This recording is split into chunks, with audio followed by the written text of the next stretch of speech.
Ma'am पहली demand तो यही है कि जो वेंडर है वो अकाउंटेबल वेंडर इनको चुनना चाहिए, जो जिम्मेदार रहे, जिस पर संदेह ना हो, इन बच्चों को विश्वास रहे। एक अच्छा वेंडर होना चाहिए। एडिक्विटी को बैन किया जाए। दूसरा, बच्चे की टेक्निकल जितने भी ग्लिचेस हैं आपका एग्जाम देते समय वो दूर हों। उनके एग्जाम सेंटर से संबंधित जो भी समस्याएं हैं वो दूर हों, उनके लिए एक्सेसिबल हो, एक सुगम रास्ता हो, ट्रैफिक की अच्छी व्यवस्थाएं हो, उन सब का ध्यान रखा जाए। और जो लोग वहाँ एग्जाम को कंडक्ट करा रहे हैं वो प्रशिक्षित लोग हों, वो लोग जानते हों कि एग्ज़ाम कैसे कराया जाता है, उनको इस सब के बारे में जानकारी होनी चाहिए ताकि बच्चे का वो बहुत अच्छे से मनोबल बढ़ा करके उसको हेल्प कर पाएँ, एक कि उसको ऑड फील ना हो। मैम वहाँ पर एक तो हमारी डिमांड ये है। एक हमने आपको बताया सबसे बड़ी बात है कि एसएससी के लिए एक एडवाइजरी बोर्ड उनको बनाना चाहिए, एक सलाहकार मंडल बना करके वो बहुत सारी चीज़ों को हल कर सकते हैं। ठीक है। और एक हम बात करेंगे इसमें आपका वेटिंग लिस्ट की समस्या मैम दूर होनी चाहिए, जो वेटिंग लिस्ट का इशू है आपका। और रॉन्ग क्वेश्चन एक इशू है सबसे बड़ा कि गलत क्वेश्चन आएंगे तो बच्चे उसके लिए पे नहीं करेंगे। और क्योंकि मैम गलत क्वेश्चन करते समय बच्चे का एग्जाम में जो टेम्परामेंट वो चेंज हो जाता है, उसका संयम खो जाता है, उसकी वजह से बहुत सारी गड़बड़ियां होती है। और प्लस में आप उससे पैसा और ले रहे हो, बल्कि आपको तो उसके लिए बच्चे को कंपनसेशन देना चाहिए कि हम लोगों ने गलत क्वेश्चन दे दिया, इस समय पर आपका जो मेंटल टेम्परामेंट है वो चेंज हो गया होगा, आपको बड़ी गड़बड़ आई होगी। ठीक है।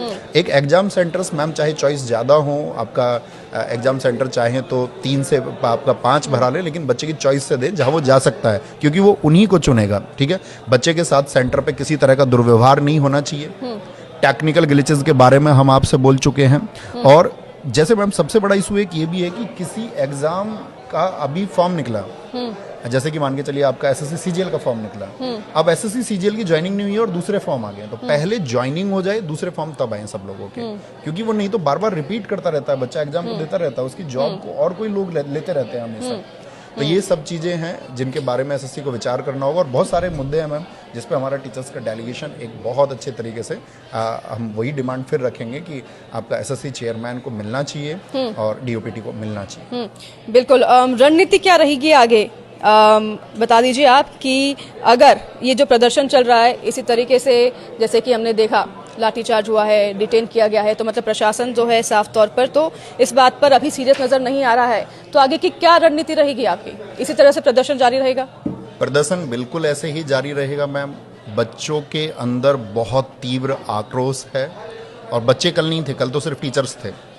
और अगर यही आक्रोश उनका बढ़ता रहेगा और सरकार उनको कोई समाधान नहीं देती है, एसएससी उनको कोई समाधान नहीं देती है, आपका डीओपीटी उनका समाधान नहीं करता है, तो मैं कहता हूँ इस देश का लाखों बच्चा सड़कों पे उतरने को मजबूर होगा।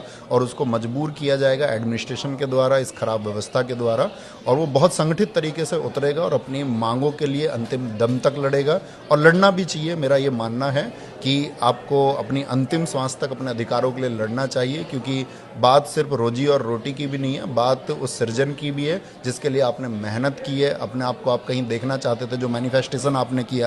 तो वो सब सपने जब जिस बच्चे के छिनते हैं तो मैम वो सड़क पर आएगा और वो संगठित होकर के आंदोलन करेगा और संवैधानिक तरीके से वो अपनी बातों को रखेगा।